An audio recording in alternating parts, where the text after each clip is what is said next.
I guess I'll start with the most recent issue first in terms of something that I think was disappointing to a lot of people to hear. Indeed, the President of the United States said he was surprised. They had a press conference on an unrelated matter by Attorney General Barr and FBI Director Wray. And Barr went ahead and read what looked like a prepared statement that in part said that there was no information suggesting there would be a criminal investigation needed into Barack Obama and Joe Biden. And I don't want to get the exact words here because I don't want to misstate what the good Attorney General said. As to President Obama and Vice President Biden, whatever their level of involvement, based on the information I have today, I don't expect Mr. Durham's work will lead to criminal investigations of either man. And he complained about the use of politicians to use the criminal justice system as a political weapon. And he said that what happened to President Trump was abhorrent and a grave injustice. But of course, you know, it doesn't mean that there's going to be, in some ways, full accountability for that, because he said just because something is illegal or abusive doesn't mean it's necessarily illegal. Well, you know, frankly, that's an odd position for the Attorney General to take. You know, frankly, because I think there's more information out there to suggest, and I'll talk about it just in a minute, that Barack Obama and Joe Biden should be targeted for criminal investigations. And he went on in Barr's statement, you can read it online, I'm not going to go through it tit by tat, is that there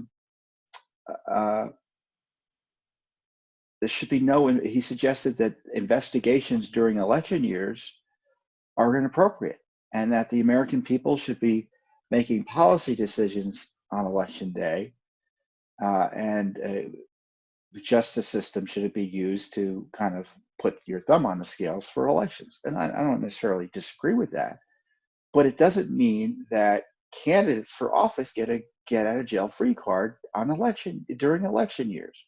We saw that with Hillary Clinton, and evidently it's going to happen with Joe Biden, according to Attorney General Barr.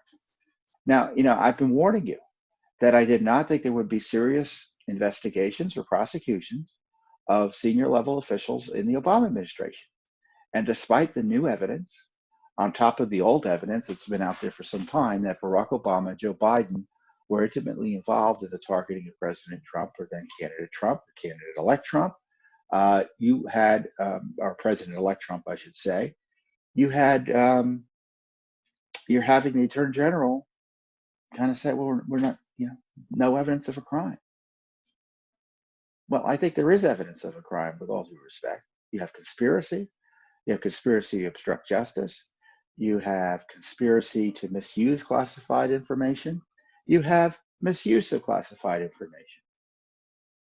Now, do I know they committed those crimes? No, for sure. That's a legal question, isn't it? That's for the prosecutors to figure out. But my question is, are they going to even ask Barack Obama a question about it? Are they going to ask Joe Biden a question about it? Are they going to question Susan Rice? John Brennan made it clear he hasn't even been questioned. He hasn't even been questioned yet by Durham. So this is what I suspect is going to happen. The U.S. Attorney Durham is going to create a report. And in that report, it's going to fall along the lines of Barr's criticisms of the abuses targeting President Trump by the Obama spy masters. And there's not going to be much in the way of criminal prosecutions flowing out of such reports. So we're eventually going to be getting a glorified IG report and no prosecutions of senior officials. Now, maybe something will happen that will change all of that. I don't see it changing. Not if this is the approach the Justice Department is taking.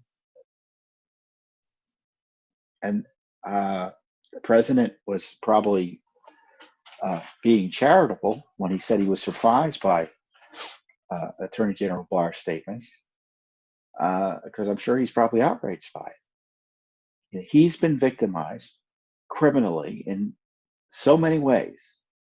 You have General Flynn victimized criminally, in my view, in so many ways. They spied on Carter Page by lying to the courts. And you'll see later they had no good faith reason to open up these investigations to begin with. And Obama was intimately involved in this. The White House wanted to know everything. POTUS wants to know everything.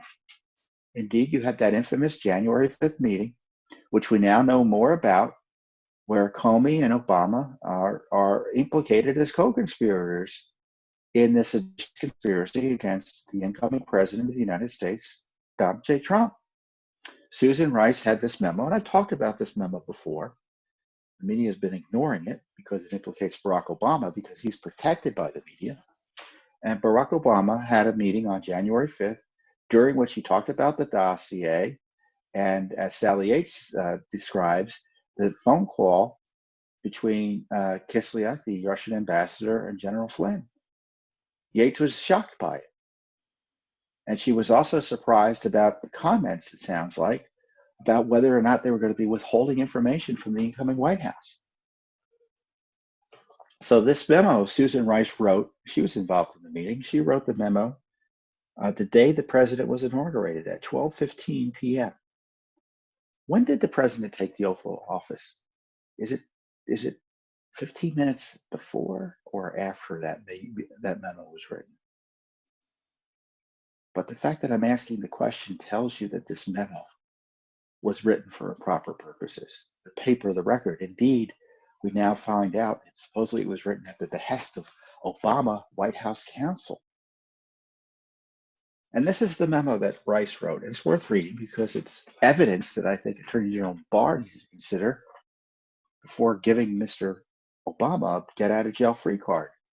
On January 5th, following a briefing by IC leadership, intelligence community leadership, on Russia hacking during the 2016 presidential election, President Obama had a brief follow-on conversation with FBI Director Jim Comey and Deputy Attorney General Sally Yates in the Oval Office. Vice President Biden and I were also present. President Obama began the conversation by stressing his continued commitment to ensuring that every aspect of this issue is handled by the intelligence and law enforcement communities, quote, by the book, unquote. Do you believe that? Who talks like that in a meeting? I just want to go on record that I want everything to be done by the book. And then, of course, they then proceed to talk about how to do things not by the book. The president stressed that he's not asking about initiating or instructing anything from a law enforcement perspective. He reiterated that our law enforcement team needs to proceed as it normally would, by the book. These are lawyer words. This isn't truth. From a national security perspective, however, President Obama said he wants to be sure that, as we engage with the incoming team, we are mindful to ascertain if there is any reason we cannot share information fully as it relates to Russia. So they were going to deny the incoming president of the United States intelligence information about Russia? Yeah. Director Comey affirmed that he is proceeding, quote, by the book, again, in quotes, as it relates to law enforcement from a national security perspective. Comey said he does have some concerns that incoming NSA Flynn, National Security Advisor Flynn, is speaking frequently with Russian Ambassador Kislyak. Comey said that could be an issue as it relates to sharing sensitive information. President Obama asked that Comey was saying that the NSC should not pass sensitive information related to Russia to Flynn. Comey replied, potentially. He added that he has no indication thus far that Flynn has passed classified information to Kislyak, but he noted that, quote, the level of communication is unusual. Well, that's the new paragraph, by the way, that just come out. I'm going to go back to it. The president asked Comey to inform him if anything changes in the next few weeks that should affect how we share classified information with the incoming team. Comey said he would. I want you to think about what I just read to you. You had Barack Obama and his FBI director basically smearing the incoming national security advisor based on nothing. Comey says he didn't share classified information with the Russians. They had already talked about the call, by the way, so they knew what he had said to the Russians. So implicit in this is he did nothing wrong. If you want to know why they had no if you want to know that there was no basis to investigate Flynn on the calls to the Russians, you have it here because they're talking about it. And Comey said, "Oh, well, I'm nervous. He's talking to him too much." Well, what business of it is his? This is Comey just smearing Flynn.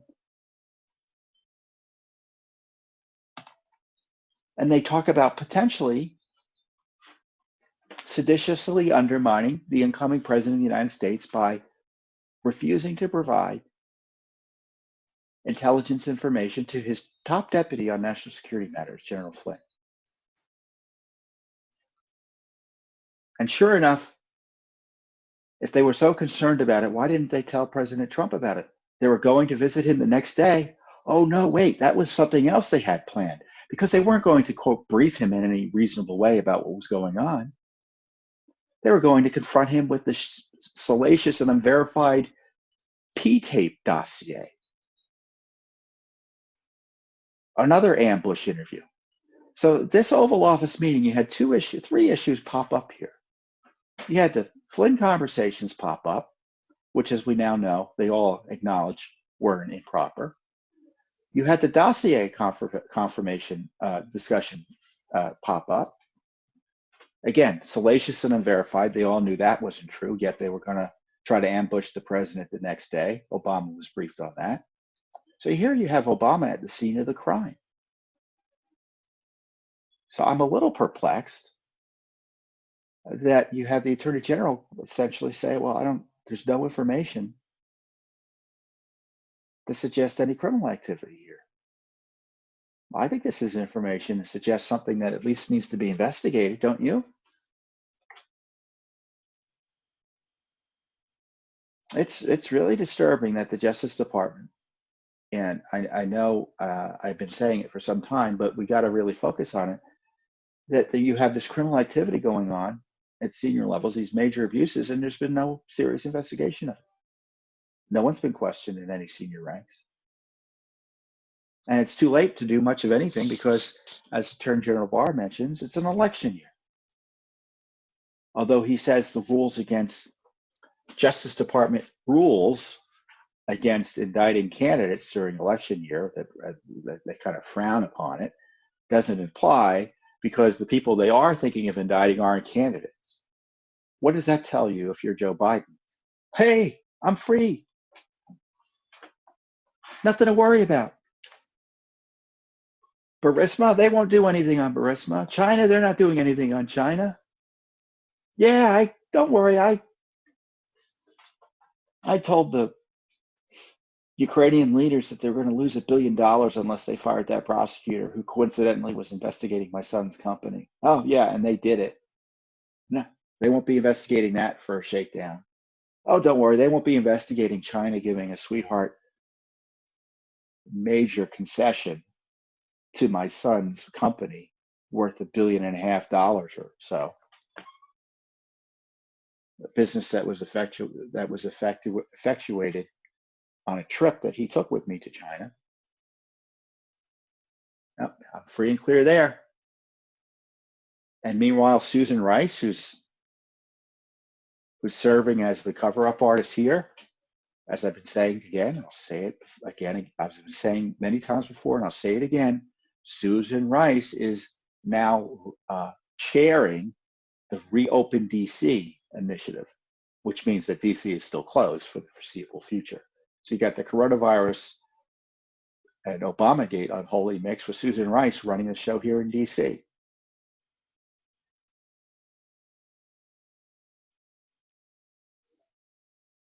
And concurrently with this, you got Judge Sullivan engaged what I'm calling and this is a nice way of putting it, engaged in what I'm calling judicial adventurism against General Flynn.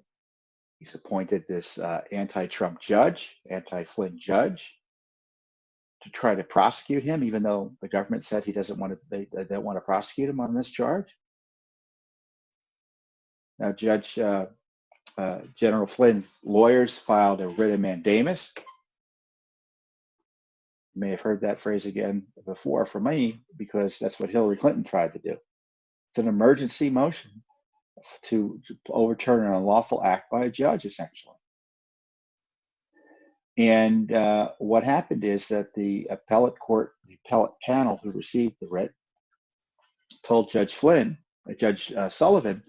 that he had until June 1st to respond personally, which is rather unusual because judges often don't have to respond personally to these types of motions. I'm not aware of it happening recently. So this is a signal that the panel is pretty upset with Judge Flynn. And in the order, they referenced this Fokker decision, F-O-K-K-E-R. You can look it up online. People talked about it as it relates to General Flynn. And the Fokker decision said that it's a circuit decision, which means it's in theory binding on Judge Sullivan, that judges can't play prosecutors. They can't play attorneys. They can't play U.S. attorney, which is what Judge Sullivan seems to be doing. So I'm hoping that Judge Sullivan is reminded of the rule of law, and quickly, so that General Flynn doesn't have to be tortured any further with needless court proceedings. So we'll see what happens there. And of course, the left is taking seriously Judge Sullivan's invitations to participate in this case. They're trying to paper the record with all this anti-Flynn, anti-Trump propaganda, suggesting the judge is well within his rights to usurp the power that our Constitution grants the executive branch to prosecute cases. He gets to be the judge and prosecutor at the same time. It's incredible. And it just proves to you, because again, I keep on telling you, the left doesn't care. Not everyone on the left, but the political hard left, in this case, the Obama-Clinton gang, they don't care one whit about the Constitution and your civil liberties. I mean, they're willing to endorse the worst type of government abuse if it means getting their political enemies, achieving power, retaining power, you name it. And they're doing it again with General Flynn. In fact, there was another leak targeting Flynn just the other day, saying his name, quote, wasn't unmasked in the records. Well, that's, again, information that's classified and protected in theory by the Privacy Act. Another leak. Of course, it's like, don't you love this argument? Well, the FBI had the conversation allegedly of the Kislyak-Flynn communication, had the transcript of the conversation. And because it was the FBI doing it, they didn't need to unmask it because it wasn't, quote, foreign intelligence surveillance covered by the unmasking regulations. Well, that's ridiculous.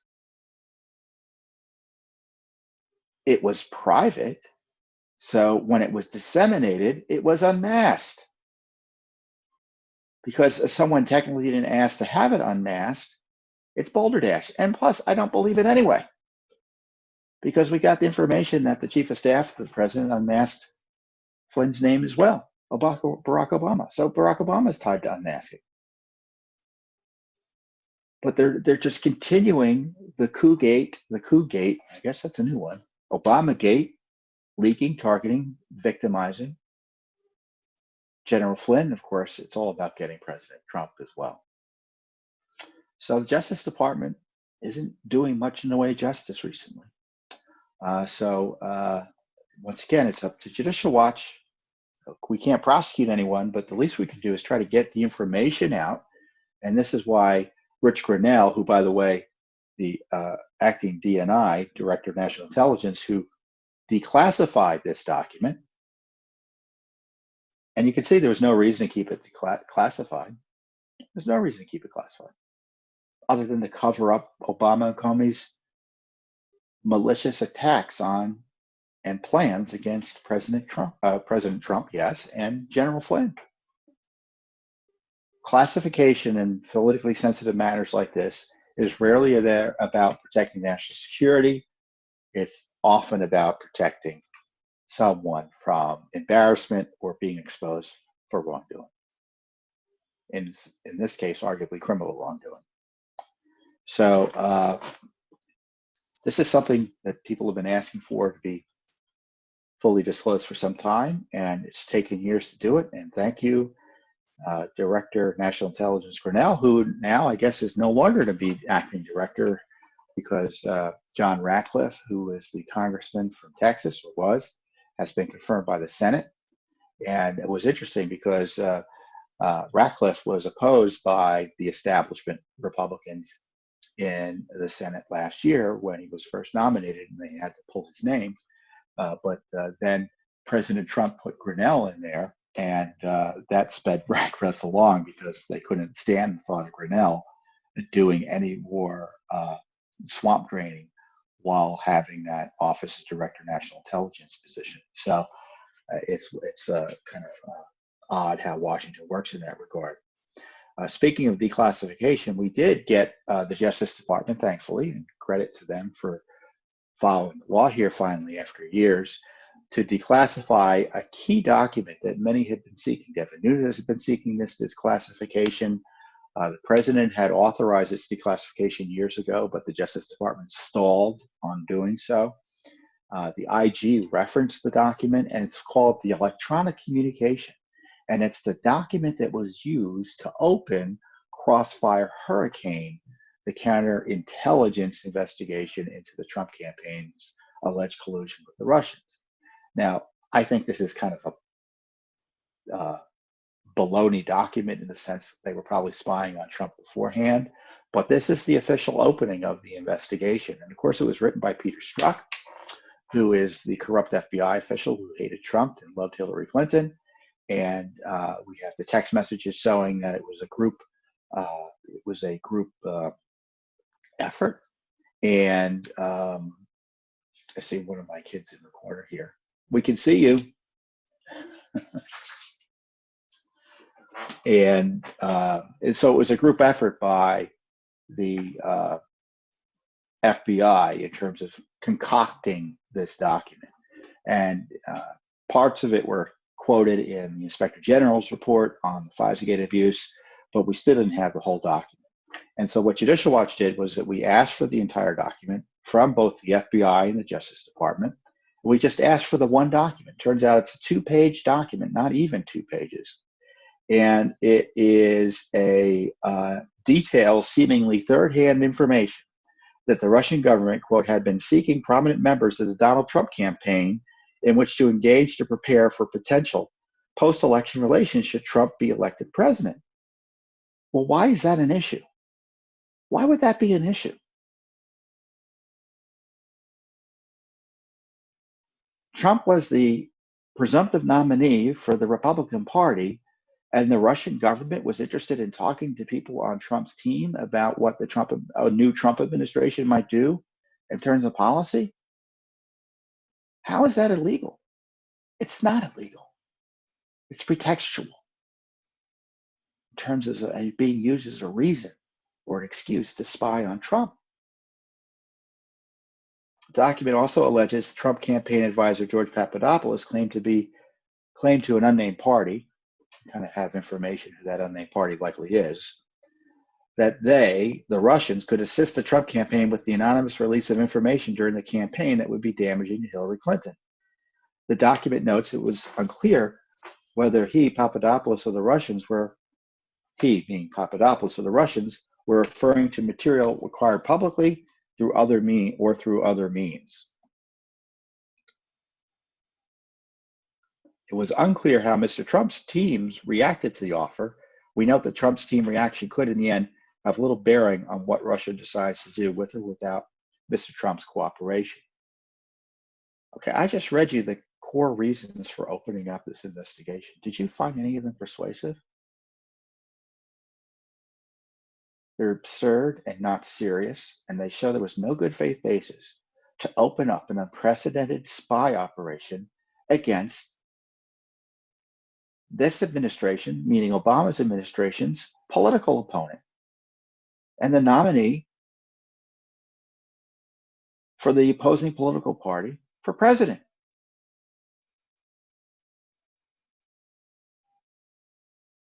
As I say, no wonder the DOJ and FBI resisted the public release of this information.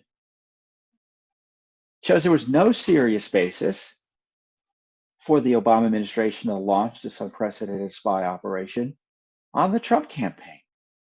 We have no more proof that Crossfire Hurricane was a scam. It's a scam based on absurd gossip and innuendo. It's Exhibit A to Obamagate, really, isn't it? It's Exhibit A to Obamagate, the worst corruption scandal in American history. And it shows how, remember, Attorney General Barr and U.S. Attorney Durham suggested they disagreed with the IG's conclusion that they had a predicate to open up the investigation. You can see they didn't have any predicate that was legitimate. This is the basis for all the spying on Carter Page, the targeting of Flynn, the targeting of Manafort, and the spying on President Trump when he was candidate. And you can see they didn't have anything to stand on. And it ends with this drama based on the information provided by Legat, which is an official of the embassy. This investigation is being opened to determine whether individuals associated with the Trump campaign are witting of or coordinating activities with the government of Russia.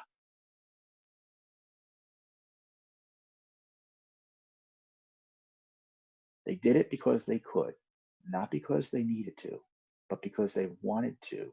They had this power, and they saw nothing that could stop them from abusing it. This document shows there was no good faith basis to seriously take any of this.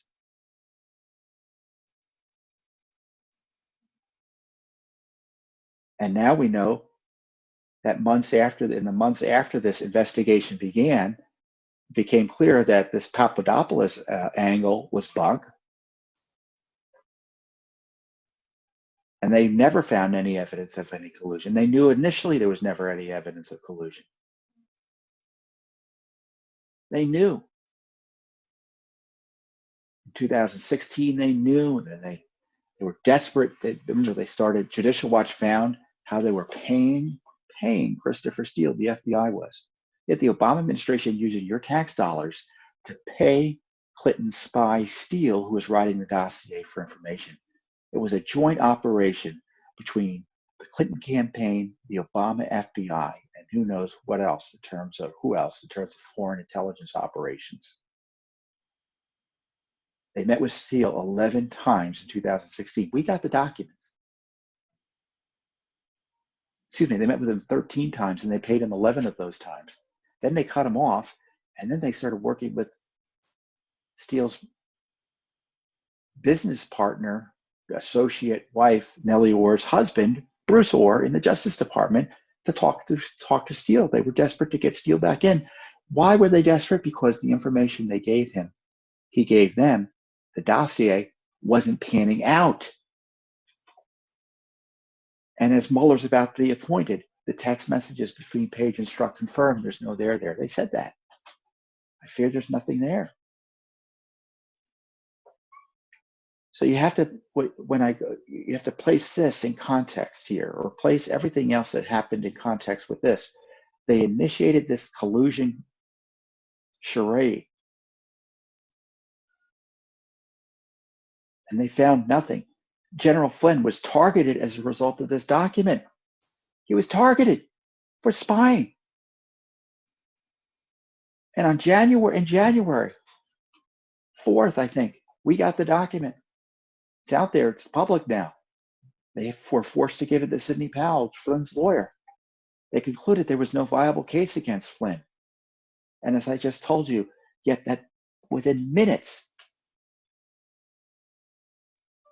relatively speaking, you had Comey and Obama and Rice, Yates conspiring against Flynn, even though they know he did nothing wrong, to use law enforcement resources against him. Ultimately led to that ambush interview, during which he didn't lie. he didn't lie. So this is the holy grail. This is the holy grail, this document. And Judicial Watch got it out. Not the Justice Department. It wasn't voluntarily released. It was released pursuant to a Freedom of Information Act lawsuit. I don't know if there was a court order for it.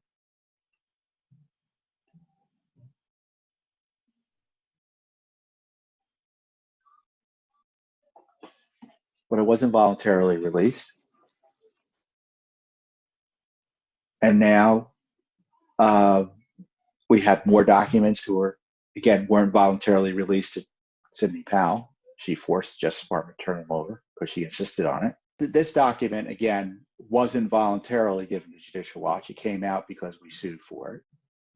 And the key Flynn documents that just came out recently came out because Sidney Powell forced the Justice Department to turn them over. They were hiding them for years. And what does this cover up? Senior level misconduct at the top of the Obama administration targeting President Trump. And again, this is a document that everyone's been looking for, but only Judicial Watch was able to get. And it makes you wonder what else is out there. I mean, Judicial Watch can only do so much. What else are they hiding? Well, we kind of do know what else they're hiding. The FISA warrants still haven't been completely released. There's more information in them. There may be other FISA warrants. We asked, for instance, for a FISA warrant application filed against Flynn. I don't know if they were spying on Flynn through FISA. And the response we got was they couldn't confirm or deny that. Of course, the unmasking material is still largely secret, even though Rick Rennell released some of it. The text messages that Page and Strzok are still largely secret. They're refusing to release any of them under FOIA. Page Strzok emails are still secret. They're releasing them to us in dribs and drabs. They don't want to release them all to us until the middle, well, at this point, till they'll probably go into 2022. 2022. They're sitting on them. This FBI, this Justice Department is sitting on it.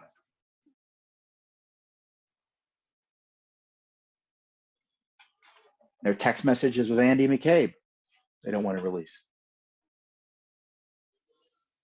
Unbelievable. We're fighting in court. We're fighting in court. We're the only ones doing it. I shouldn't say that. Maybe there are other people filing lawsuits, but as you know, we're the most prominent ones doing it. Much of what we know about Russiagate is because of Judicial Watch. I want to be clear on that. You know, all that IG report gave us additional information, but a lot of it was already out there. It shows you how corrupted the Justice Department and the FBI are institutionally, that it requires a little group like Judicial Watch to get this basic information out there through litigation. And when I say litigation, you know what that means? It means we've asked for a document or documents that we have a right to under federal law, and the agency is refusing to turn it over to us. And in many cases, the agency that's refusing to follow the law is the Justice Department. Who's responsible for the law breaking at the Justice Department on a regular basis on transparency law? If a corporation regularly violated federal law, what would happen to that corporation? Be shut down, wouldn't it?